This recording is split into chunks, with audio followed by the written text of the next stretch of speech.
अब आ जाते हैं हम जो हम कुछ प्रोटोकॉल्स पढ़ेंगे या कुछ वो पढ़ेंगे आपके, कहते हैं कि जी एग्रीमेंट हो है या पैक्ट्स हैं। पैक्ट अंग्रेजी को पैक्ट में को क्या कहते हैं, एग्रीमेंट कहते हैं बेसिकली।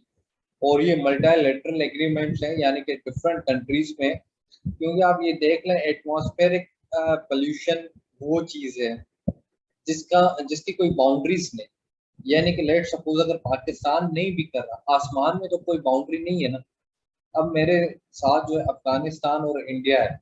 अब हम उनको तो नहीं रोक सकते ना, यार आप ऐसा ना करो, यहाँ वैसा करो, यहाँ वैसा ना करो। वो कहेंगे यार हम अपने कंट्री में कर रहे हैं, हम अपने कंट्री में धुआं जला रहे हैं, हम अपने कंट्री में इंडस्ट्रीज लगा रहे हैं, आपको क्या मसाइल। तो इसके लिए फिर क्या होते हैं, आपके पास फोरम्स हैं, जैसे यूनाइटेड नेशंस फोरम है। उधर फिर जाहिर सी बात है दुनिया के इश्यूज, और ये आजकल का एक बड़ा इशू है। इसको हम कहते हैं ग्लोबल वार्मिंग को या एटमॉस्फेरिक पोल्यूशन को हम क्या कहते हैं, it is you know hidden enemy. Enemy क्या होता है, दुश्मन। जब आपकी जंग होती है तो सामने आपका एनिमी होता है, आपको मारता है, आप उसको मारते हो, ये चीजें होती हैं। मगर इसमें आपका जो एनिमी है, जो ग्लोबल वार्मिंग, वो हिडन है, वो आपको मार भी रहा है, आप कुछ कर भी नहीं पा रहे, और आपको पता भी नहीं चल रहा वो आपको किधर से मार रहा है। तो आप यूएन के पास गए, डिफरेंट कंट्रीज यूएन के पास गए। ये इशू अराइज हुआ था बेसिकली जब आपका 18th सेंचुरी में इंडस्ट्रियल रेवोल्यूशन आया था। इंडस्ट्रियल रेवोल्यूशन में ये हुआ था कि हमने फॉसिल फ्यूल्स का बड़ा इस्तेमाल किया था, हाइड्रोकार्बन्स का, जिसमें आपका पेट्रोल हो गया, गैस वगैरह, स्टीम इंजन हमने चलाई, हर चीज मशीन पे बिजली पैदा करना शुरू कर दी। तो जाहिर सी बात है, अब जितनी सहूलियात उन्होंने दी, पावर प्लांट्स ने हमें बिजली वगैरह दी, तो उनका इम्पैक्ट भी तो एक रहा ना उस पर, माहौल में उसका इम्पैक्ट भी रहा। तो अब वो 20th सेंचुरी में उन्होंने देखा कि यार ये इम्पैक्ट तो बढ़ता ही जा रहा है, यानी कि ग्लोबल हमारा कम गर्म होता जा रहा है, तो अब इसको कुछ करना चाहिए। अब डायरेक्ट जो है पाकिस्तान इंडिया को या इंडिया अफगानिस्तान को या कोई किसी को नहीं बोल सकता, पाबंद नहीं कर सकता। तो फिर यूएन ऐसा प्लेटफॉर्म था जिसके पास आप कोई जाओ और एक म्यूचुअल एग्रीमेंट कराओ दुनिया के लिए, यार ये इनकी ये गैसेस आप कम यूज करोगे। क्योंकि बाउंड्रीज ना होने की वजह से आसमान तो सबका एक ही है, और उस एक आसमान की वजह से इम्पैक्ट अगर धुआं इंडिया में भी होगा तो इम्पैक्ट पाकिस्तान पे भी पड़ेगा। जैसे फॉर एग्जांपल स्मोक जो है, उसकी इतनी कंट्रीब्यूशन पाकिस्तान की नहीं है, वो ज्यादा कंट्रीब्यूशन किसकी है, इंडिया की है, क्योंकि वहां पे फसलें ज्यादा है, वो जलाते हैं। मगर चूंकि इंडिया का पंजाब पाकिस्तान का पंजाब साथ ही है, तो इम्पैक्ट आपका लाहौर पे आ जाता है। ये क्योटो प्रोटोकॉल हुआ था, एग्रीमेंट था बेसिकली। इसका मकसद क्या था कि कार्बन डाइऑक्साइड के जो इमिशंस हैं, इमिशन हम किसे कहते हैं, धुएं तो ये निकलने, उस जो इमिशन है उसको कम करना चाहिए। और जो प्रेजेंस है ग्रीन हाउस गैसेस की, जैसे कार्बन डाइऑक्साइड, मीथेन हो गई, कार्बन, क्लोरोफ्लोरो, जो आपके कार्बन हैं उसको कम करने के लिए ये एक मकसद था उसका कि ये ट्रीटी की जाए। ट्रीटी हम कहते हैं एग्रीमेंट को, या पैक्ट कहते हैं उसको, ठीक है। और ये कौन था, ये यूएन, यूनाइटेड नेशंस ने एक कन्वेंशन बनाया था, United nation framework for the convention of climate change, ठीक है। और ये 1992 में हुआ था, ये जापान में हुआ था, जापान मुल्क है, उसमें क्योटो उसका शहर है। और ये 1997 में लिंक उसको यूएनएफसीसी से किया गया था, एडॉप्ट। फिर ये एग्रीमेंट्स होते हैं ना, ये एक दिन में नहीं होते। ये आप पहले प्रपोजल फ्लोट करते हो, फिर इस पे डिस्कशन होती है, फिर इसके लिए जरूरी होता है क्या, डिफरेंट मुल्क हैं, हर किसी की अपनी अपनी प्रायोरिटीज हैं, वो फिर अपने मुल्क आपस में सलाह मशवरा करते हैं घर जाके, तो फिर इसको इसमें टाइम लगता है। तो ये फाइनली जो 1992 में इशू हुआ था प्रपोजल, वो फाइनली 2005 में जाके उस पे इम्प्लीमेंट, उस पे अमल दरामद होना शुरू हुआ।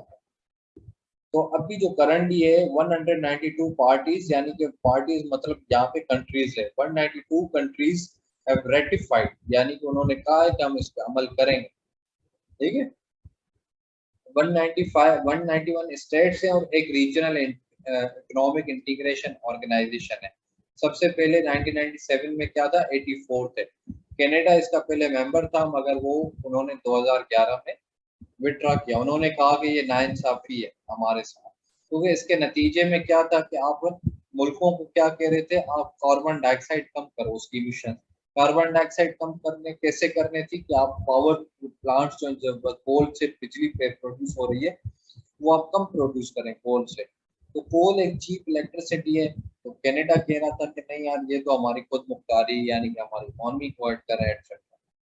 ठीक है, उनके मेन ऑब्जेक्टिव्स आप देख लें। मेन ऑब्जेक्टिव जैसे मैंने आपको बताया कि ग्रीन हाउस गैसेस को कम करना है और कंट्रीज जो डिफरेंट कंट्रीज से उसको बाइंडिंग कमिटमेंट्स उनको जबरदस्ती उनकी यानी कि वो मजबूर करना है कि यार आप जितनी भी कमिटमेंट्स हैं उनको उनके आप उनके ऊपर पूरा उतरो। और एक एडॉप्शन फंड बनाया गया यानी कि डेवलप कंट्रीज को कहा गया जैसे यूएसए कनाडा और अदर यूरोपियन कंट्रीज उनको कहा गया कि यार आप इस चीज को खत्म करो यानी कि एक फंड बनाओ। उस फंड की उसमें क्या हो आप डेवलपिंग कंट्रीज को पैसे दो ताकि वो नई नई टेक्नोलॉजीज पे आ सके।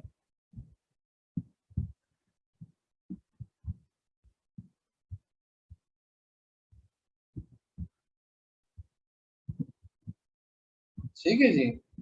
तो पर्पस यही था। पर्पस ये था आप डेवलप कंट्रीज आप जब आप ग्रीन हाउस गैसेस कम करने जाओगे यानी कि आप एक लोअर टेक्नोलॉजी से हायर टेक्नोलॉजी अडॉप्ट करने जा रहे हो। तो डेवलप्ड कंट्रीज तो क्योंकि उनके पास पैसा बहुत है वो तो अडॉप्ट कर सकती है वो टेक्नोलॉजी।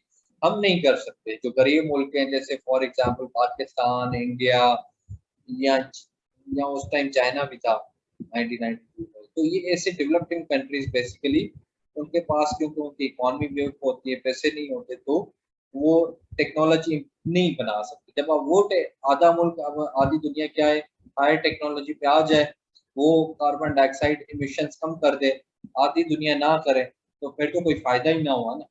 मकसद क्या है कि पूरी की पूरी दुनिया उस पर आ जाए। तो उसके लिए फिर क्या था उनके लिए पैसा देना था डेवलपिंग कंट्रीज को पैसा देना था। पैसे देने के लिए उन्होंने एडॉप्शन फंड बनाया। फंड उसके थ्रू फिर क्या था कि क्लीन एंड डेवलपमेंट मैकेनिज्म या प्रोजेक्ट एक्टिविटीज को उनको सपोर्ट करना है। ग्रीन एनर्जी या जिसको रिन्यूएबल एनर्जी भी हम कहते हैं उसको करना है। और ये जो था ये बेसिकली इन चार पे लाजिम था। ये जो 6 गैसेस है हमारी green house gases carbon dioxide methane nitrous oxide hydrofluorocarbon fluorocarbon sulphur hexafluoride इन पे ये लाजमी था। ठीक है। इससे पहले आई थी आपका मॉन्ट्रियल प्रोटोकॉल आया था इसको हम फिर इंशाल्लाह कल पढ़ेंगे। तो ये 2015 में इसी की यानी क्योटो प्रोटोकॉल को ही हम आगे ले गए और उसको हमने दूसरा नाम दे दिया पेरिस क्लाइमेट को with different objectives and different binding commitments. ठीक है उसको भी हम डिस्कस करेंगे। अब इसके साथ प्रॉब्लम्स क्या थे ये इतनी सक्सेस इसकी सक्सेस कामयाब क्यों नहीं गई ग्रीन हाउस गैसेस खत्म क्यों नहीं कर पाई क्योंकि काफी जो डेवलप्ड कंट्रीज थे वो रिलेक्टेंट थे। जैसे मैंने आपको कनाडा की एग्जांपल दी कि तो वो 2011 में चले गए वापस छोड़ गए उस चीज को एग्रीमेंट खत्म कर दिया कि यार अगर कोल एनर्जी से हमें सस्ती चीज मिल रही है तो हम खामा खाने सोलर या विंड एनर्जी पे क्यों जाएं। ठीक है एक बंदा तो सोचेगा ना। तो उन्होंने कहा कि दुनिया की वजह से हम खुद को नुकसान क्यों दें। तो ये एक डेवलप्ड कंट्रीज में रिलेक्टेंस थी। और अगर कोई एक शर्त को नहीं मान रहा था तो उनके लिए कोई पेनल्टीज कोई सजा जजा वाला सीन नहीं था। तो ये भी एक मसला था। सजा होती है तो बंदा फिर कंप्लायंस से इम्प्लीमेंट करा सकता है। और डेवलपिंग कंट्रीज जो कि एक ह्यूज कंट्रीब्यूट भी कर रही थी मिशंस में मगर वो आउट ऑफ बॉक्स थी यानी कि इस एग्रीमेंट का ऐसा नहीं थी जैसे चाइना और इंडिया। यानी चाइना और इंडिया उस टाइम एक डेवलपिंग कंट्री थी और वो इंडस्ट्रियल कंट्री बन रही थी। और 90s में वो उनके यहाँ पे बड़ी बड़ी इंडस्ट्रीज बन रही थी मगर उनको डेवलपिंग कंट्रीज का स्टेटस था इसी वजह से वो out of this Kyoto protocol थे। तो ये ऐसे हो गया कि मैं कंट्रीब्यूट भी करूं कार्बन डाइऑक्साइड में और फिर उसकी कोई सजा भी ना हो। तो ये एक मसला था जिसकी इन 3 मसलों की वजह से क्योटो प्रोटोकॉल कामयाब नहीं